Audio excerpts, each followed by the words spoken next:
আসসালামু আলাইকুম। মার্কেটে যেহেতু উইকেন্ডে চলতেছে, আমাদের ফরেক্স মার্কেট বন্ধ। তো এর আগের সপ্তাহে আমরা উইকলি একটা অ্যানালাইসিস ভিডিও দিছিলাম, এবং এই সপ্তাহে আর কি একটা উইকলি অ্যানালাইসিস ভিডিও দেওয়ার চেষ্টা করতেছি।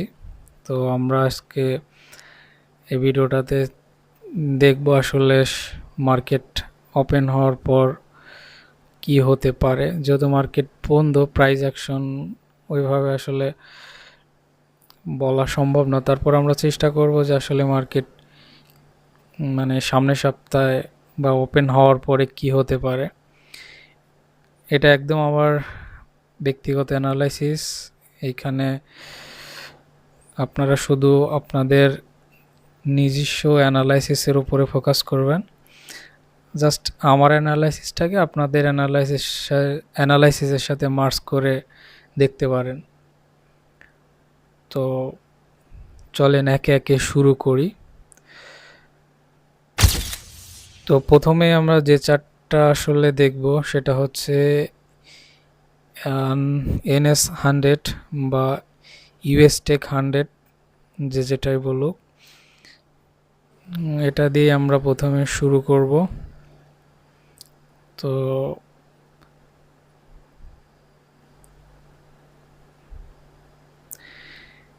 এইখানে মার্কেট অনেকটা ডাউনে ছিল, মার্কেট অনেকটাই নিচে আসছিল।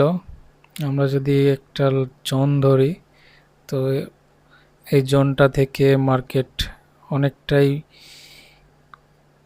পুল ব্যাক নিছে, অ্যান্ড মার্কেট আশা করতেছি একটু নিচে আসবে। আমরা হয়তো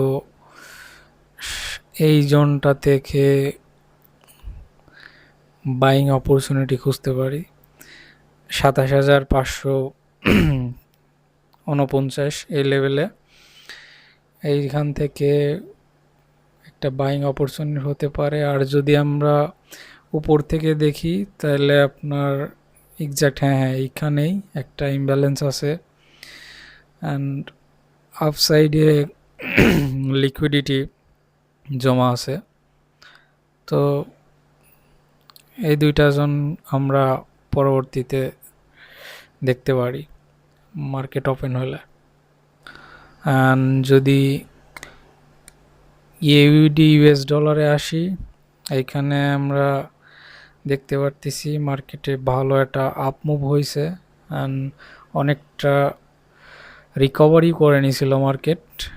অ্যান্ড দেখা যাচ্ছে যে নিচে কিছু লিকুইডিটি রেখে গেছে, ওইগুলা এখনও ক্লিয়ার করে নাই। অ্যান্ড উপরেও লিকুইডিটি মোটামুটি নিচে পেন্ডিং অর্ডারগুলো নিয়ে এখন উপরের দিকে মার্কেট আছে। অ্যান্ড এই জোনটা খুব ইম্পর্টেন্ট একটা জোন। তো উপরে আমরা কিছু ইমব্যালেন্সও দেখতে পারতেছি। তো উপরে লিকুইডিটিও আছে, উইকলি লিকুইডিটি, বড় লিকুইডিটি আছে। তো মার্কেট এই জোনগুলা খুব ইম্পর্টেন্ট। প্রায় 67 দিন পরে মার্কেট জোনগুলাতে আসা ট্রাই করবে। হয়তো যদি আসে তাহলে আমরা একটা ভালো সেলিং অপরচুনিটি পাবো। তো ইউডিতে এই লেভেলগুলাই আমি দেখতে পারতেছি, অ্যান্ড মার্কেট ওপেন হওয়ার পরে আসলে প্রাইস অ্যাকশন অনুযায়ী আমরা চিন্তা ভাবনা করব। এই বিশেষ করে 69, হ্যাঁ এই লেভেলটা 69539 US ডলার অ্যান্ড কানাডিয়ান ডলারে যদি দেখি, এইখানে মার্কেট ব্রেক অফ স্ট্রাকচার হয়েছে, অ্যান্ড নিচের লিকুইডিটি সুইপ করছে, বাট মার্কেটে ইন্ডুসমেন্ট হয়েছে। তো স্ট্রাকচার আমি এখনও নিচের দিকে দেখতে পারতেছি, অ্যান্ড কিছু লিকুইডিটি আপসাইডে তৈরি করছে, বাট ওইটা মনে হয় না নিতে যাওয়ার কথা মার্কেটের। নিচে প্রচুর লিকুইডিটি রয়েছে, উইকলি লিকুইডিটি, ডেলির ক্যান্ডেলের লিকুইডিটি আছে। তো মার্কেটের চান্স নিচের জোনগুলো ভিজিট করা, অ্যান্ড এই লেভেলটা খুব ইম্পর্টেন্ট একটা লেভেল, 1.39 এদিকে আর কি। তো এইদিকে মার্কেট আসলে সুন্দর একটা জোন পাবো আমরা বাই করার জন্য। অ্যান্ড উপরের দিকে যদি আমরা খেয়াল করি তাহলে এই জোনটা খুব ভালো একটা জোন। এখানে কিছু পেন্ডিং অর্ডার হয়তো আছে, ভালো একটা সেলিং মুভ আসছিল আর কি। তো মার্কেট আশা করা যায় মার্কেট নিচে লিকুইডিটিগুলো নিতে আসবে, অ্যান্ড যদি আপসাইডে যায় তাহলে আমরা উপর থেকে বাই করতে পারি। অ্যান্ড যদি আমরা ইউরো ইউএস ডলারে আসি, এটার চার্ট ফুল বাইং প্রেশার। এখানে সুন্দর একটা ব্রেকআউট দেখতে পারতেছি, অ্যান্ড ব্রেকআউটটা করার পরে রিটেস্ট করে কাভার করে গেছে, অ্যান্ড উপরে সুন্দর একটা ইমব্যালেন্স রয়েছে। অ্যান্ড ওইখান থেকে পেন্ডিং অর্ডার নিয়ে হয়তো মার্কেট নিচের লেভেলগুলো ভিজিট করতে আসবে। আমরা হ্যাঁ, এটাও একটা সুন্দর একটা জোন। এখানে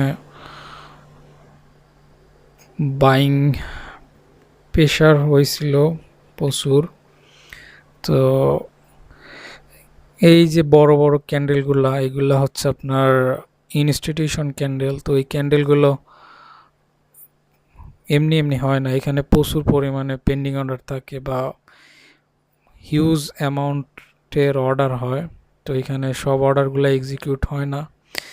এই জোনটা আমরা দেখতে পারতেছি প্রায় 48 দিন পরে মার্কেট অর্ডারগুলো নিতে যাচ্ছে। এখন হয়তো খুব সহজে পড়বে না, সুইপ করবে 2-1 বার, হয়তো 3 বার, অ্যান্ড ওইটা আমরা দেখব মার্কেট কয়বার সুইপ করে।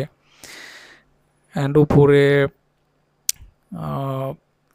রেজিস্ট্যান্সের লিকুইডিটি রয়েছে, এখানে বড় একটা লিকুইডিটি জোন, ওইটাও নিতে পারে মার্কেট। যদি নেয় তাহলে অবশ্যই আমরা ভালো বাইংয়ের জন্যে সেলিং অপরচুনিটি পাবো উপর থেকে। অ্যান্ড ওভারঅল মার্কেট অনেক দিন যেহেতু সাইডওয়েজ ছিল, একটু যদি খেয়াল করেন তো জোনটা যেহেতু ব্রেক করছে, সম্ভাবনা আছে মার্কেট আর একটু কন্টিনিউ করার বা উপরে যাওয়ার, অ্যান্ড নিচে আসলে তো হবেই। তো অ্যানালাইসিসগুলো একদম আমার নিজস্ব অ্যানালাইসিস, এটা দেখে আপনারা কখনোই মার্কেটে রিয়েল অ্যামাউন্ট দিয়ে ট্রেড করতে যাবেন না। আচ্ছা, গোল্ডের চার্টটা একটু দেখি। গোল্ড টোটালি সাইডওয়েজ চলতেছে। আপনারা যদি একটু ডেলি টাইম ফ্রেম দেখেন, একদম বাজে অবস্থা। লিকুইডিটি সুইপ হচ্ছে, একবার আপ সাইডে লিকুইডিটি নিচ্ছে, তারপর সেল সাইড নিচ্ছে, এভাবেই যাচ্ছে। অ্যান্ড গোল্ডের যেহেতু সাইডওয়েজ একটা জোনের মধ্যে আছে, এখন যে কোনো দিক যাইতে পারে। নিচের লিকুইডিটিও আছে এবং উপরেও লিকুইডিটি পড়ে আছে। লিকুইডিটিগুলো যদি নেয় তাহলে হয়তো ভালো একটা মুভ আপসাইড অথবা ডাউনসাইড যে কোনো একদিক হতে পারে আর কি। তো নিচে আছে লিকুইডিটি আছে, অ্যান্ড উপরের লিকুইডিটিগুলোও আছে, ওই নেওয়ার জন্য যাইতে পারে উপরে। অ্যান্ড ওভারঅল মার্কেটের এই অবস্থা। এখন প্রাইস অ্যাকশন প্রতিনিয়ত চেঞ্জ হয়, আপনাদের অবশ্যই প্রাইস অ্যাকশন বুঝে আপনাদের ডিসিশন চেঞ্জ করতে হবে। আপনার সবসময় একদিকে বায়াস থাকলে হবে না, মার্কেটের বাই সেল দুই দিকেই নজর রাখতে হয়। মার্কেট যে কোনো সময় যে কোনো মুহূর্তে যে কোনো কন্ডিশন হতে পারে, তো সব কিছুই খেয়াল রেখে একজন ট্রেডারের ট্রেড করা উচিত।